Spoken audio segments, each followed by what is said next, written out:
Amigos, muy buenas noches.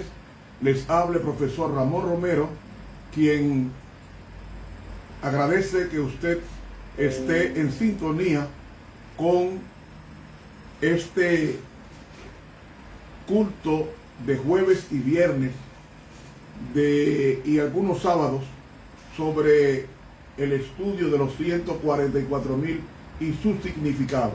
Así que vamos a orar al Señor y pedir su bendición y su grata compañía en nuestro medio. Amoroso y querido Padre que estás en los cielos, cuán agradecidos estamos porque tú eres bueno. Tu compañía hará posible de bendición interna y externa en este culto a tu nombre. Salpícalo con tu sangre, bendícelo con tu espíritu y asístenos con tus ángeles. Oración que presentamos ante ti a través de los méritos sacrosantos de Cristo Jesús. Amén. Muy bien, mis hermanos y amigos, hemos estado estudiando el significado de cada tribu de los hijos de Israel, que fueron 12 varones y una hembra. Diná, la tercera, la número 13. Hoy vamos a estudiar la tribu de Leví. Leví fue el tercer hijo de Jacob y Lea. Entonces, vamos a confirmarlo en el libro de Génesis, capítulo 29 y el versículo 34. Recuerden que ya hemos estudiado dos tribus. Estudiamos la tribu de Judá y estudiamos la tribu de Simeón. Hoy nos toca estudiar la tribu de Leví. Leemos: y concibió otra vez y dio a luz un hijo, y dijo: ahora esta vez se unirá mi marido conmigo, porque le he dado a luz 3 hijos. Por tanto, llamó su nombre Leví. El nombre Leví o Leví significa en hebreo unido, juntado, apegado, adherido, pareado, asociado. Hay un acontecimiento perverso registrado en la vida de Leví, y es su participación en la masacre de Honor, Siquén y el resto de la población masculina de Siquén, como venganza por la humillación de su hermana Diná, hermana de Leví, a manos del príncipe de Siquén. Leemos en Génesis 34, del 25 al 31, lo siguiente: pero sucedió que al tercer día, cuando sentían ellos el mayor dolor, 2 de los hijos de Jacob, Simeón y Leví, hermanos de Diná, tomaron cada uno su espada y vinieron contra la ciudad que estaba desprevenida, y mataron a todo varón, y a Hamor y a Siquem su hijo los mataron a filo de espada, y tomaron a Diná de casa de Siquem y se fueron. Y los hijos de Jacob vinieron a los muertos y saquearon la ciudad, por cuanto habían amancillado a su hermana. Tomaron sus ovejas y vacas y sus asnos y lo que había en la ciudad y en el campo, y todos sus bienes. Llevaron cautivos a todos sus niños y sus mujeres, y robaron todo lo que había en casa. Entonces dijo Jacob a Simeón y a Leví: me habéis turbado con hacerme abominable a los moradores de esta tierra, el cananeo y el fereceo, y teniendo yo pocos hombres, se juntarán contra mí y me atacarán, y seré destruido yo y mi casa. Pero ellos respondieron: ¿había él de tratar a nuestra hermana como a una ramera? Ellos abusaron de la confianza de los siquemitas y aprovecharon que estaban todos circuncidados y los mataron a filo de espada, destruyendo por completo, simplemente por el amancillamiento de su hermana. Tenía que pagar el príncipe, el rey y toda la comarca, y es una forma atroz. Y eso no se le olvidó a su padre Jacob, que más tarde se llamó Israel. Entonces, este acto criminal de Leví y de Simeón, ¿recuerda el significado de Leví? Unido. Ellos actuaban unidos, es decir, Leví con Simeón para hacer la masacre en venganza a Diná. Entonces, su fuerte reprobación de su padre fue probablemente la razón por la que pasó por alto a estos dos hermanos, Simeón y Leví, y entregó a Judá, que era el cuarto hijo, la primogenitura, a la que Rubén se excluyó por su conducta. Y por eso es que en su lecho Jacob pronunció la siguiente profecía de Génesis 49. Génesis 49 y los versículos 5 al 7 que leemos a continuación.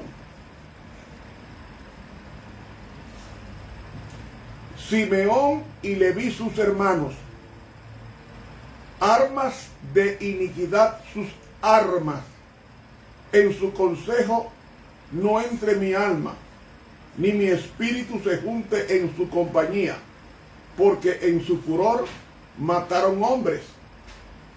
¿Qué hombre? Toda la comarca destruida de Siquén, y en su temeridad desarretaron toros, o sea, le cortaron en el toro, le cortaron en las patas ese músculo para que no pudieran avanzar. ¡Wow! ¡Qué criminal!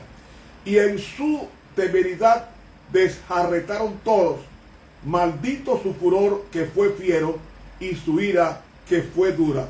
Entonces, a Simeón y a Leví dijo: yo los apartaré en Jacob y los esparciré en Israel. Aunque en un momento determinado cometió Leví el pecado cruel junto a su hermano Simeón, Leví fue incitado a hacer ese crimen. ¿Qué nos indica esto del carácter de Leví? El carácter de Leví era de doblez de corazón. Era inestable. Era fácil de influir. Y no solamente eso, que no actuaba solo y no sabía decir no. Era una persona permisiva a lo malo. Y amigo, su carácter, el carácter de Leví, es de aquellos que son impulsados por cualquier viento a hacer algo contra su propio pensar.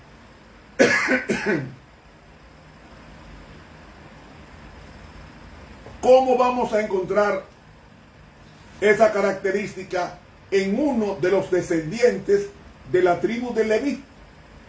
Por ejemplo, en Éxodo 6, 19 y 20 nos dice: estas son las familias de Leví por sus linajes.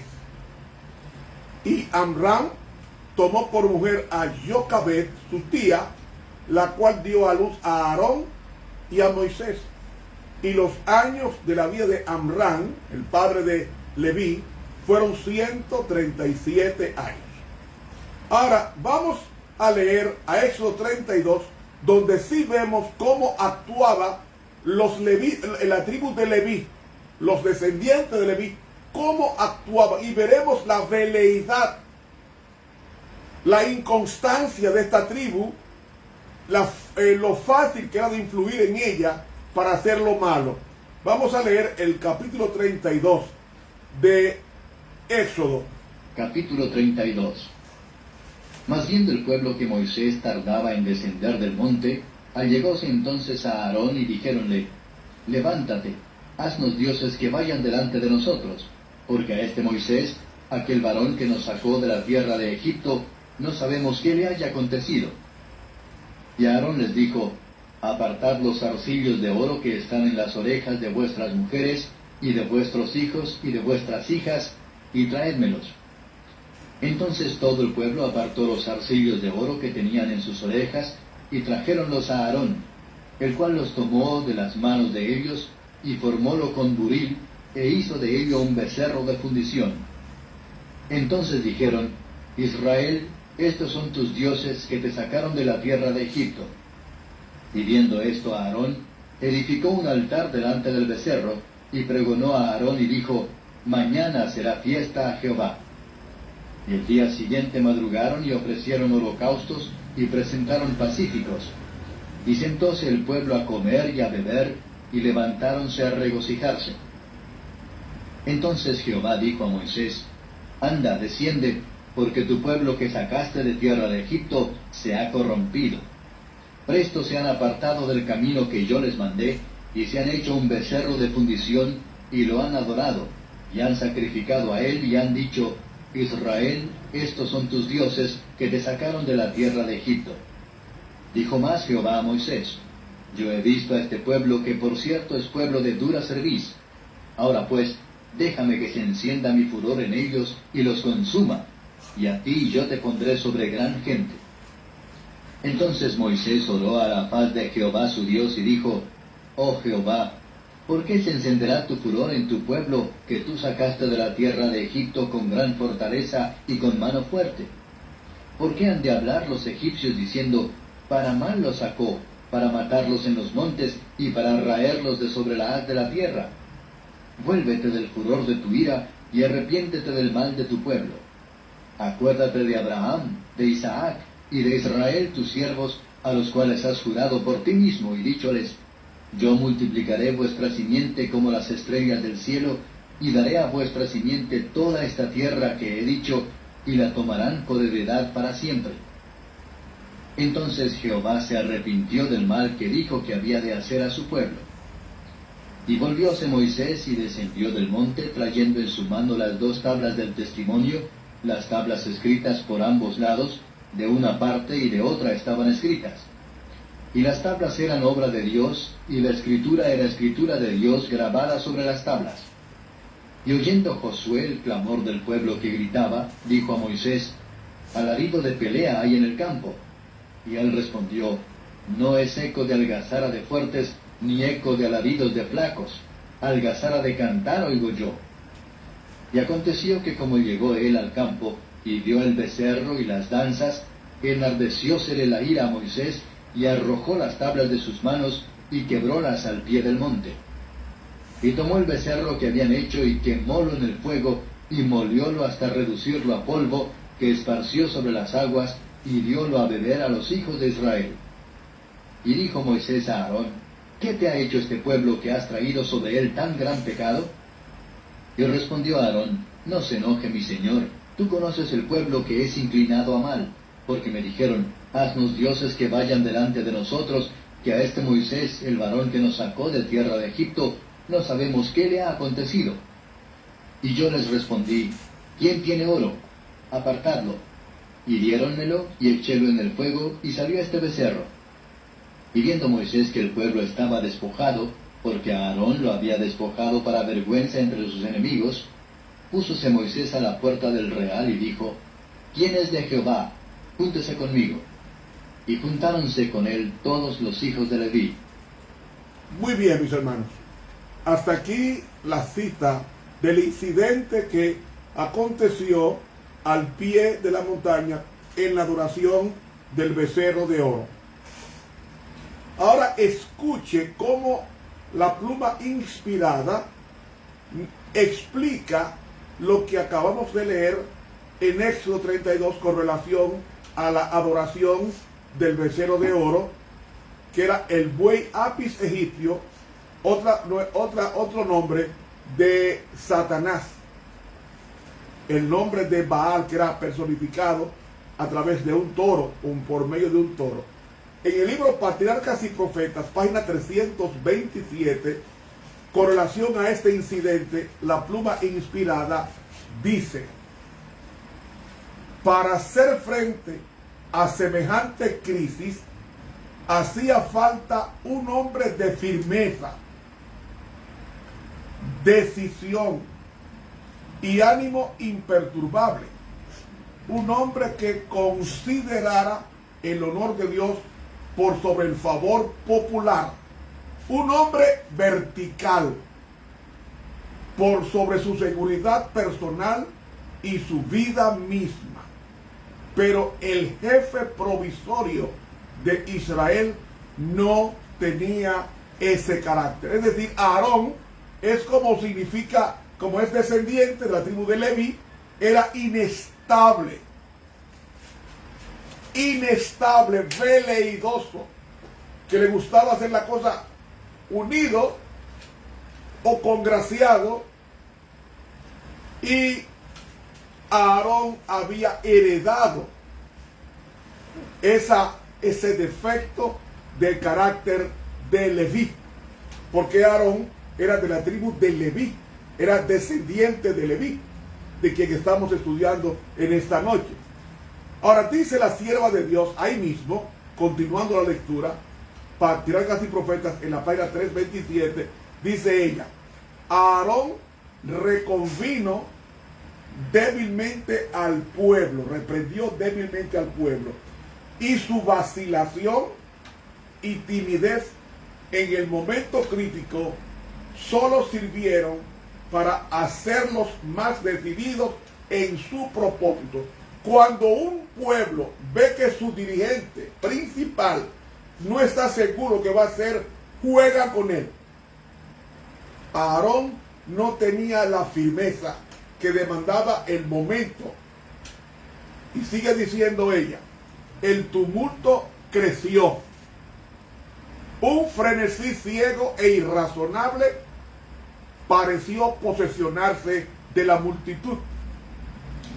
Algunos permanecieron fieles a su pacto con Dios, pero la mayor parte del pueblo se unió a la apostasía. Es decir, la mayoría del pueblo de Dios apostató al pie del monte Sinaí, donde se había entregado los 10 mandamientos bajo relámpagos, voces y truenos. Dice: algunos permanecieron fieles a su pacto con Dios, pero la mayor parte del pueblo se unió a la apostasía. Siempre la apostasía ocurre en la mayoría del pueblo de Dios. Pasó en los días de Daniel, pasó en los días de Esdras, pasó en los días de Esther, pasó en los días de Josué y de Caleb, pasó en los días de Jesús y pasó en los días de nuestra denominación. De 500,000 de hermanos que estaban esperando la segunda venida de Cristo el 22 de octubre de 1844, al otro día, en la apostasía que hubo, solamente permanecieron 50. 50 de 500,000. Porque la mayoría apostató. Igual que aquí. Sigue diciendo ella: unos pocos que osaron denunciar la propuesta imagen como idolatría fueron atacados y maltratados, y en la confusión y el alboroto perdieron finalmente la vida. Los que protestaron por esa adoración perversa, algunos de ellos fueron muertos por los mismos hermanos de la iglesia en el desierto. No se sorprenda si eso sucediera mañana. Nuestros enemigos están dentro, no fuera. Eso está en el libro Mensaje, tomo 1, de la pluma inspirada. Sigo leyendo. Aarón temió por su propia seguridad, y en vez de ponerse noblemente de parte del honor de Dios, cedió a las demandas de la multitud. Un hombre inconstante, un hombre veleidoso, un hombre que no tenía esa agallas, era un hombre de doble o de doblez de corazón, inestable, era fácil de influir. Entonces aquí se manifiesta en Aarón esa debilidad de Leví. Entonces dice aquí, su primer acto fue ordenar que el pueblo quitara todos sus aretes de oro y se los trajera. Esperaba que el orgullo haría que rehusaran un semejante sacrificio, pero entregaron de buena gana sus adornos, con los cuales él fundió un becerro semejante a los dioses de Egipto. El pueblo clamó: Israel, estos son tus dioses que te sacaron de la tierra de Egipto. ¿Saben una cosa? La palabra dioses que está ahí, en el hebreo es Elohim, que es la misma palabra que aparece en Génesis 1:1. En el principio creó Elohim los cielos y la tierra. Es decir, ellos tomaron el nombre de Dios en vano y se lo aplicaron a un becerro de fundición. Sigue diciendo ella: con vileza Aarón permitió este insulto a Jehová, y fue aún más lejos, viendo la satisfacción con que se había recibido el becerro de oro, que era un símbolo de Satanás, hizo construir un altar ante él e hizo proclamar: mañana será fiesta a Jehová. ¿Acaso Aarón no sabía que ese becerro de oro, cuando él contempló, cuando él subió al Sinaí con Moisés a recibir los 10 mandamientos de lejos, Aarón, él no vio a Dios ninguna figura? Por tanto, él no podía personificar a Dios bajo ninguna imagen, porque él no había visto, sino simplemente oyó la voz de Dios. Sin embargo, él dijo: mañana será fiesta a Jehová, mezclando lo santo con lo profano. Sigue diciendo: el anuncio fue proclamado por medio de trompetas de compañía en compañía por todo el campamento. Y dice: y el día siguiente madrugaron y ofrecieron holocaustos y presentaron sacrificios, y se sentó el pueblo a comer y a beber, y levantaron a regocijarse, con el pretexto de celebrar una fiesta a Jehová. Se entregaron a la glotonería y la orgía silenciosa. Ustedes no han visto que la gente que toma alcohol le gusta comer o llama picadera, snack, queso partido en cubitos, carne. Esa picadera, porque hay una íntima asociación entre la glotonería y la orgía. Y dice ella: cuán a menudo en nuestros propios días se disfraza el amor al placer bajo la apariencia de piedad. Una religión que permita a los hombres, mientras observan los ritos del culto, dedicarse a la satisfacción del egoísmo o la sensualidad, es tan agradable a las multitudes de hoy como lo fue en los días de Israel. Y ella dice: y todavía hay Aarones dóciles que, mientras desempeñan cargos de autoridad en la iglesia, ceden a los deseos de los miembros no consagrados y así los incitan al pecado. Dirigentes, con tal de buscar la aprobación de los hermanos, permiten que ellos hagan lo que quieran con la iglesia. No tienen la resiedumbre, la verticalidad de la santidad que demanda la ocasión. Y esas personas permisivas en la iglesia, de que nada es malo, de que nada es malo, esas personas así, la pluma inspirada los llama a Aarones dóciles. Hay hermanos que tienen cargos de iglesia que permiten el mal con tal de quedar bien con todo el mundo. Dice aquí, sigue diciendo, en la página 331, dice la inspiración.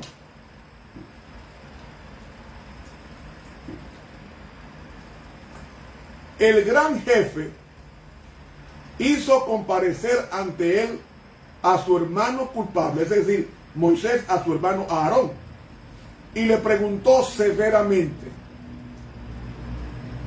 ¿qué te ha hecho este pueblo que has traído sobre él tan grande pecado? Aarón trató de defenderse explicando los clamores del pueblo. Dijo que si no hubiera accedido a sus deseos, lo habrían matado. Es decir, Aarón prefirió mejor quedar bien con el pueblo y mal con Dios que evitar ser destruido o muerto, cosa que no iba a suceder porque Dios lo había puesto en ese cargo de sumo sacerdote, y Dios lo preservaría de cualquier producción de la multitud con sed de crimen. Aarón prefirió no morir y negó al Señor al pie del monte Sinaí. ¿Saben ustedes qué cargo tenía Aarón? El equivalente hoy día, el equivalente al presidente de la conferencia general. Ese es el cargo equivalente de Aarón si fuese hoy.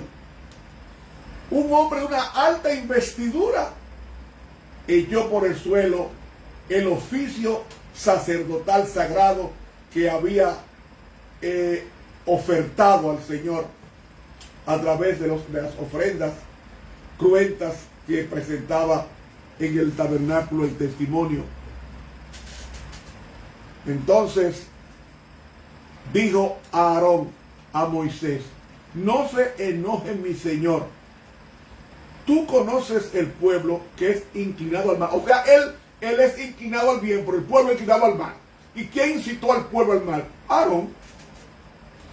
Porque me dijeron: haznos dioses que vayan delante de nosotros, que a este Moisés, en forma despectiva, a este Moisés, el varón que nos sacó de tierra de Egipto, no sabemos qué le ha acontecido. Y yo les respondí: ¿quién tiene oro? Apartadlo. Y me lo dieron y lo eché en el fuego y salió este becerro. Es decir, yo eché el oro al fuego y milagrosamente se hizo el becerro. Dice aquí, trató de hacerle creer a Moisés que se había obrado un milagro, que el oro había sido arrojado al fuego y que mediante una fuerza sobrenatural se convirtió en un becerro. Pero de nada le valieron las excusas y subterfugios. Fue tratado como el principal ofensor. ¿Por qué? Porque sobre los hombros de un dirigente descansa la seguridad del pueblo o la maldición del pueblo. Entonces dice ella, el hecho de que Aarón había sido bendecido y honrado más que el pueblo hacía tanto más odioso su pecado. Es decir, mientras más luz recibimos de Dios, mayor es la responsabilidad ante el Señor de obedecer la luz recibida del cielo. Entonces dice ella, fue Aarón, el santo de Jehová, el que había hecho el ídolo y anunciado la fiesta.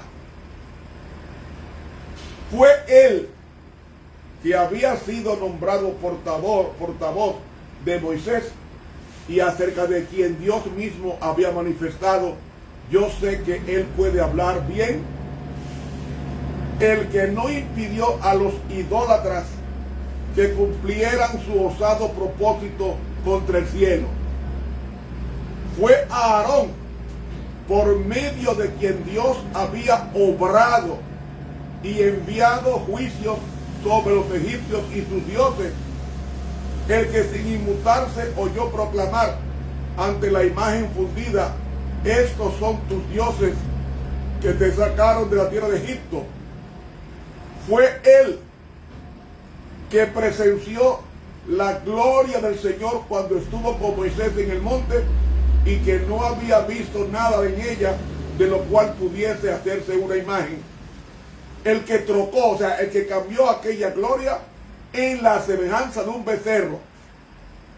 Fue él a quien Dios había confiado el gobierno del pueblo en ausencia de Moisés, el que sancionó la rebelión del pueblo, por lo cual, pero en respuesta a la vehemente intercesión de Moisés, se le perdonó la vida, y porque se humilló y se arrepintió de su gran pecado, fue restituido al favor de Dios. Qué Dios tan misericordioso, qué Dios tan bueno. Y saben, mis hermanos, termina la cita diciendo,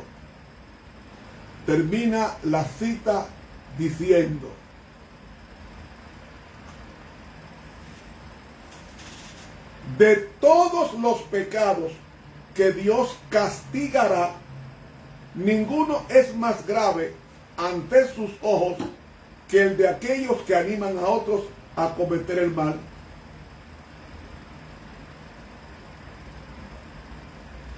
Dios quisiera que sus siervos demuestren su lealtad reprendiendo fielmente la transgresión, por penoso que sea hacerlo. Aquellos que han recibido el honor de un mandato divino, o sea, los que han recibido cargo en la iglesia, no han de ser débiles y dóciles contemporizadores. ¿Oyeron? Los que tienen cargo de iglesia no deben ser débiles y dóciles a contemporizadores, es decir, mundanalizar la iglesia para quedar bien con todo el mundo. No, señor. Deben ser personas de principios, de pensamiento firme ante la defensa de nuestro Dios.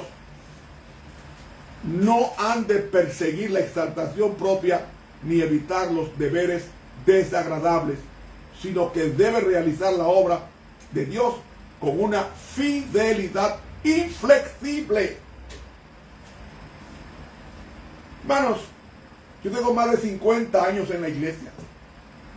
He visto estrellas apagarse, pastores, ancianos, administradores. He visto estrellas apagarse en esos más de 50 años predicando la palabra. Y hermanos y amigos, puedo decirles con sinceridad que nuestra iglesia ha perdido mucho del respeto que se le tenía en el siglo XX. Usted veía un hermano de nuestra iglesia vistiendo cristiano. Nuestras hermanas vestían como cristianas,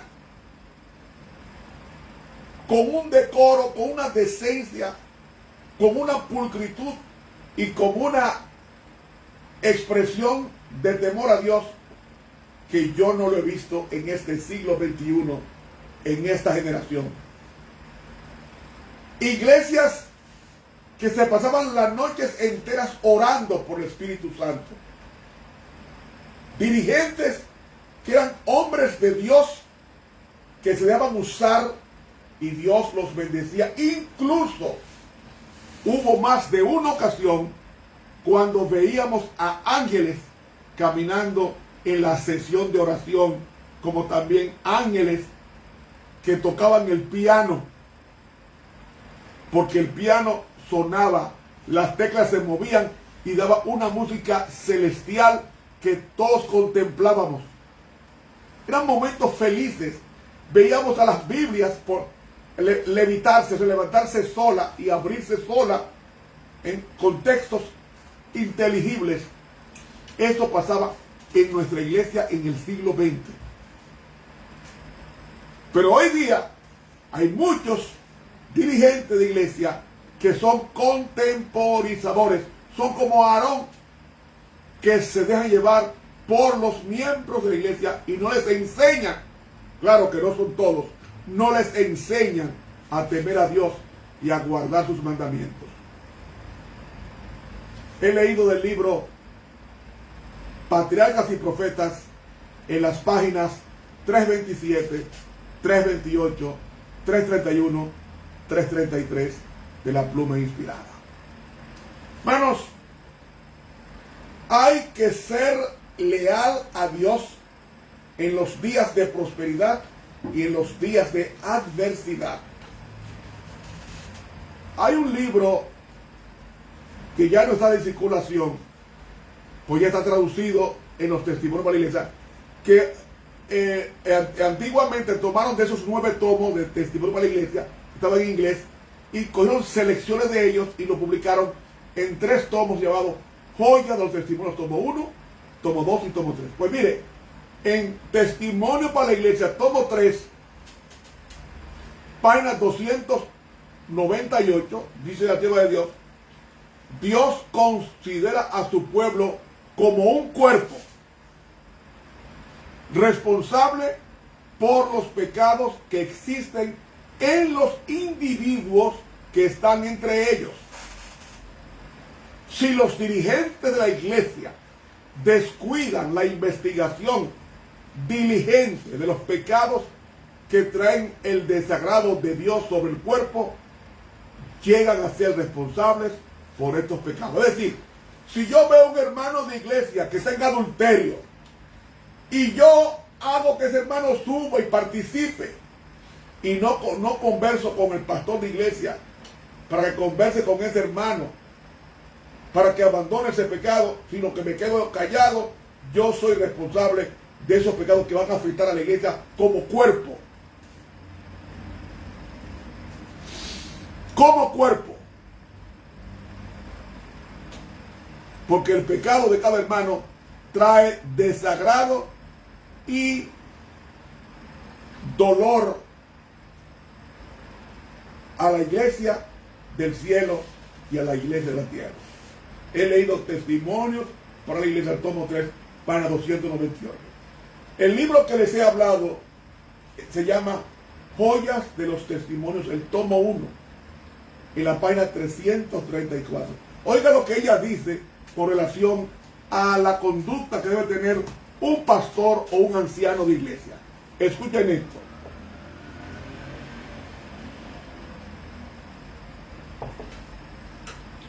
Dios quiere enseñar a su pueblo que la desobediencia y el pecado le ofenden excesivamente y que no se los debe considerar livianamente. Nos muestra que cuando su pueblo es hallado en pecado, debe inmediatamente tomar medidas decisivas para apartar el pecado de sí, a fin de que el desagrado de Dios no descanse sobre él.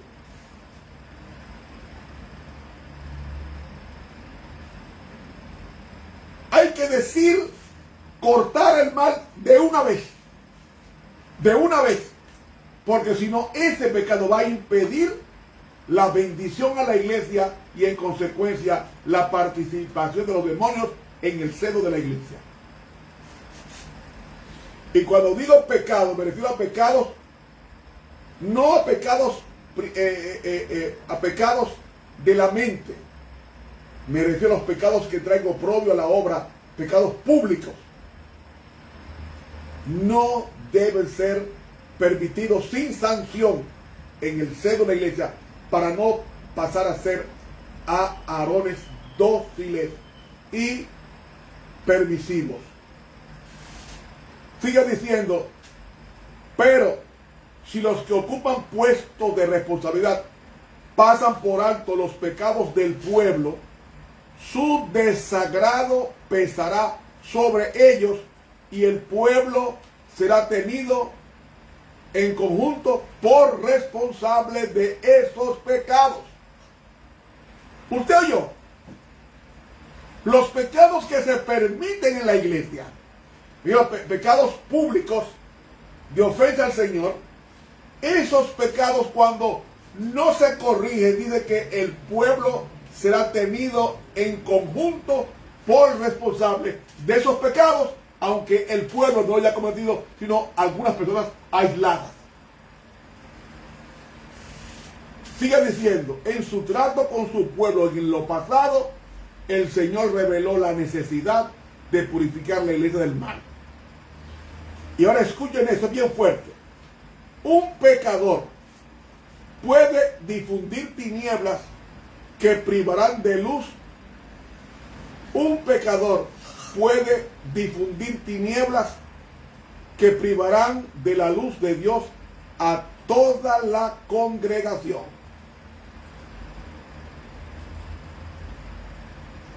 Cuando el pueblo comprende que las tinieblas se asientan sobre él y no conoce las causas, debe buscar a Dios con gran humillación hasta que se hayan descubierto y rechazado los males que agravian su espíritu, su santo espíritu.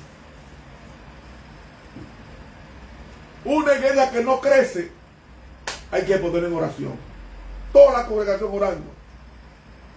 Las iglesias no crecen por el pecado permisivo de algunos de nuestros dirigentes.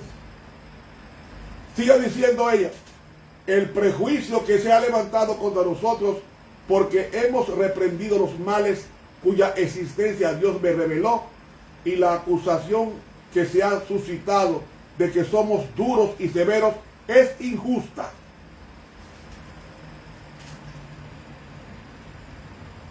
Dios nos ordena hablar y no queremos callar, dice ella, en Joyas de los Testimonios, tomo 3.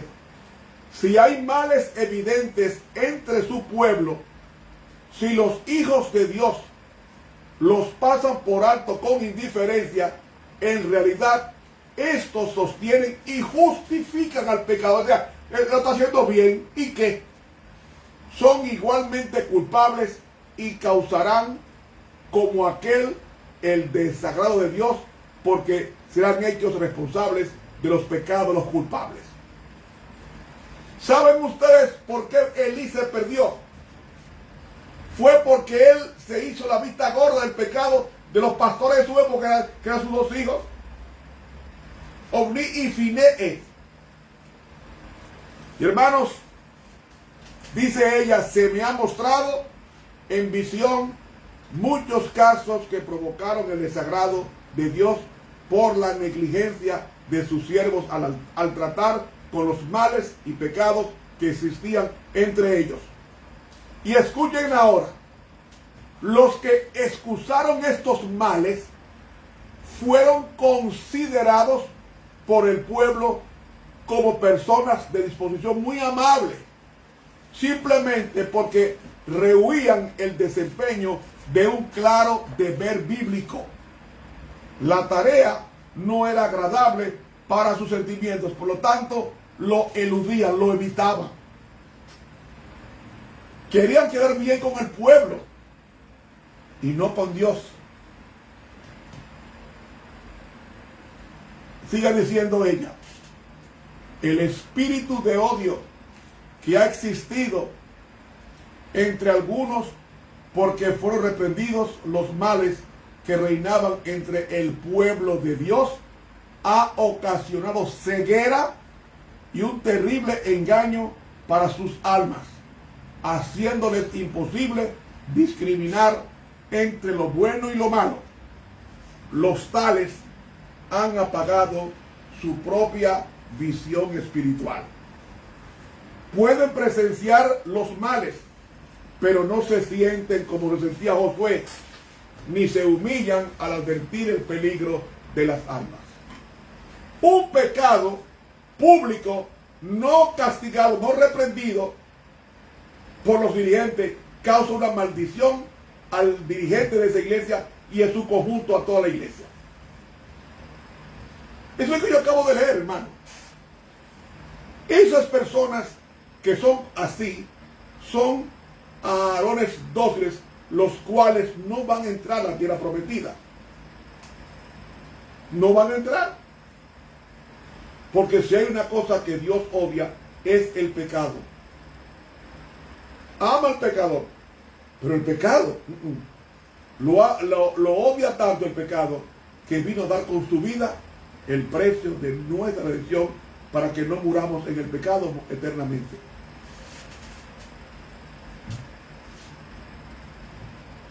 Sigue diciendo ella: el verdadero pueblo de Dios, que toma a pecho el espíritu de la obra del Señor y la salvación de las almas, verá siempre al pecado en su verdadero carácter pecaminoso. El pecado es una cosa tan terrible que fíjate que el que hizo con la naturaleza humana la desdibujó el carácter de Dios de la naturaleza humana. Hermanos, es algo terrible. Sigue diciendo: estará siempre de parte de los que denuncian claramente los pecados que tan fácilmente asedian a los hijos de Dios. Especialmente en la obra final que se hace en favor de la iglesia en el tiempo del sellamiento de los 144,000 que han de subsistir sin defecto delante del trono de Dios, sentirán muy profundamente los yerros de los que profesan ser hijos de Dios. Hermanos, esto es terrible. Esto lo expone con mucho vigor la ilustración que presenta el profeta acerca de la última obra bajo la figura de los hombres que tenían sendas armas destructoras en las manos. Entre ellos había uno vestido de lino que tenía en su mano un tintero, y le dijo Jehová: pasa por medio de la ciudad, por medio de Jerusalén, y pon una señal en la frente de los hombres que gimen y claman a causa de todas las abominaciones que se hacen en medio de ella. Pasa, Ezequiel 9:4, pasa por medio de la ciudad, por medio de Jerusalén, y ponle la marca a los hombres que gimen, que claman a causa de todas las abominaciones que se hacen en medio de ella. Y ella dice: ¿quiénes siguen el consejo de Dios en este tiempo? Una pregunta. Otra: ¿quiénes son los que excusan virtualmente los yerros de entre el profeso pueblo de Dios, y quienes murmuran en su corazón, si no abiertamente, contra los que sí quisieron reprender el pecado? Son aquellos que se les oponen y simpatizan con los que contemporizan con el mal, no en verdad. a menos que se arrepientan, dice ella, y dejen la obra satánica de oprimir a los que tienen la preocupación de la obra y de dar la mano a los pecadores de Sión, nunca recibirán el sello de la aprobación de Dios. A menos que se arrepientan y dejen de oprimir a los que sienten preocupación de la obra y de dar la mano a los pecadores de Sión, nunca recibirán el sello de la aprobación de Dios. Siga usted permitiendo lo malo. Siga para ganarse los aplausos de los contemporizadores. Y dice ella, caerán en la destrucción general de los impíos, representada por la obra de los hombres que llevaban armas. Los permisivos, los que permiten el mal en su casa, en la iglesia, en la universidad, en nuestros colegios, los que permiten el mal para que no baje la cuota de afiliados o de inscritos, tienen una tremenda responsabilidad ante Dios. Y dice ella, nótese esto con cuidado. Los que reciban la marca pura de la verdad, desarrollada en ellos por el poder del Espíritu Santo y representada por el sello del hombre vestido de lino, son los que gimen y claman a causa de todas las abominaciones que se hacen en la iglesia. Y no me diga a mí que estamos, no. Nosotros debemos ser mejores cristianos que antes. Pero ahora hay una degradación en muchos hermanos de las normas de iglesia. Y son permisivos. Una hermana tiene amor con un mundano, no hay nada. Un hermano tiene amor con una mundana, no es malo. Un hermano sale con una hermana siendo casado a pasear y hacer cosas indebidas y no es malo.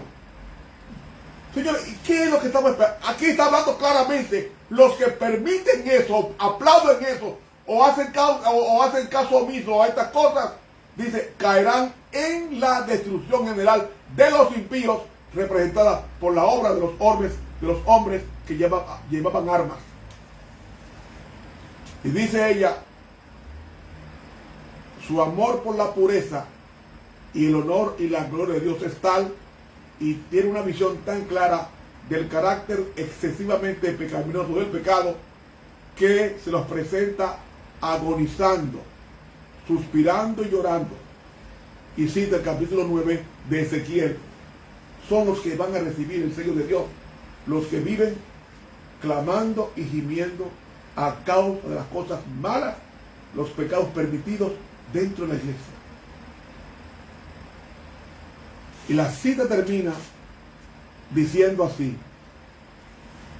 pero la matanza general de todos los que no ven así el amplio contraste entre el pecado y la justicia, y no tienen los sentimientos de aquellos que siguen el consejo de Dios y reciben la señal, está descrita en la orden dada a los 5 hombres con armas de Ezequiel 9, 5 y 6, que dice: pasad por la ciudad en pos de él y herid, no perdone vuestro ojo, ni tengáis misericordia, matad viejos, mozos y vírgenes, niños y mujeres, hasta que no quede ninguno, mas a todo aquel sobre el cual hubiera señal, no llegaréis, y habéis de comenzar desde mi santuario.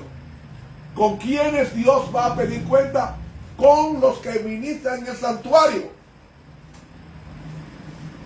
Con los que están ministrando la obra. Son las personas que más se va a pedir cuenta a Dios. Especialmente aquellos que son Aarones dóciles, que permiten el mal en la iglesia. Hermanos que cogen prestado y no pagan, y los dirigentes no hacen nada por reconciliar el daño. Repito, no son todos así. Son casos que se ven en nuestra iglesia. Hermanos que engañan y no se la disciplina. Hermanos que trabajan abiertamente los sábados y no se le disciplina para nada. Y entonces todo el desagrado de Dios pesa sobre la iglesia por la permisividad de estos Aarones fáciles y dóciles e indulgentes. ¿Cómo puede Dios bendecir a una iglesia así? No. Pero el Señor viene a buscar a los que están gimiendo y a los que están clamando y suspirando y llorando por los pecados que se cometen en el pueblo de Dios. Hermanos, yo te pregunto, ¿eres tú un Aarón? ¿Eres tú permisivo como lo fue Aarón? ¿Eres tú una persona de doblez de corazón? ¿Eres tú una persona licenciosa?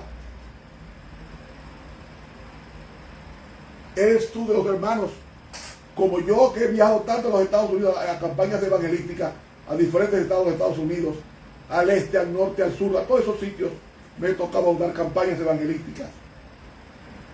Y he visto hermanos que van a los restaurantes tan pronto termina el culto al mediodía sábado, van a un restaurante y compran el sábado y pagan su tarjeta de crédito el sábado a las 12, a la 1 de la tarde. Va con su familia, hermanos que van con su familia en sábado. Cuando termina el culto del sábado al mediodía, van a un restaurante con la familia a comprar el sábado. Y nadie dice nada y nadie hace nada. Hermanos, ¿puede Dios bendecir a una iglesia así? Imposible. Imposible. Porque Él dice, yo honraré a los que me honran. Ahora, mis hermanos, surge una pregunta. Si la tribu de Leví era inconstante, si la tribu de Leví era inestable, si la tribu de Leví era fácil de influir en ella, si la tribu de Leví no actuaba sola, si la tribu de Leví no sabía decir que no, entonces, ¿por qué aparece su nombre en una de las 12 puertas de la Santa Ciudad, la Nueva Jerusalén? ¿Por qué? Esto lo contestaremos mañana en la continuación de este estudio, si Dios nos lo permite. Pero por lo menos en esta noche hemos visto cómo Dios actúa con los que son dóciles al mal, a los que son complacientes, mayormente los dirigentes, a quienes Dios ha honrado con esos cargos y no honran a Dios por precepto y por ejemplo.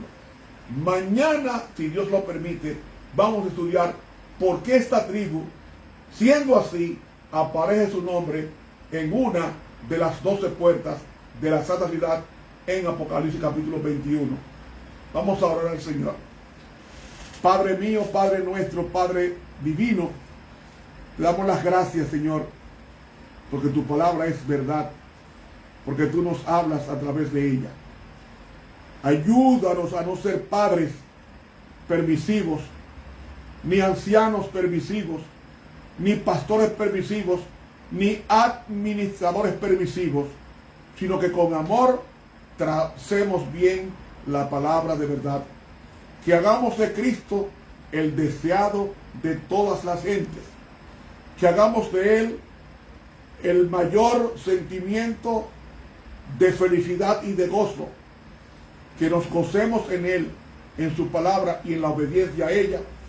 Y también te pedimos por nuestros pastores, por nuestros dirigentes, dales, Señor, la unción del Espíritu Santo para reprender, para invitar al pueblo a la confesión de su pecado y apartarse de él para recibir en consecuencia la bendición del Altísimo.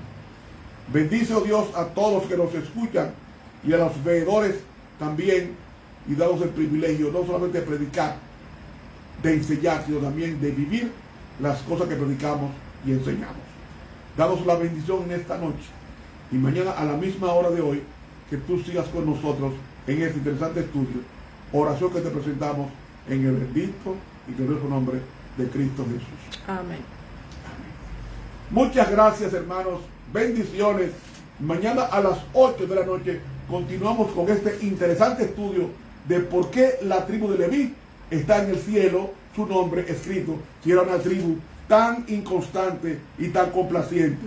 Mañana a las 8 continuaremos el estudio. Te habló por esta noche el profesor Ramón Romero.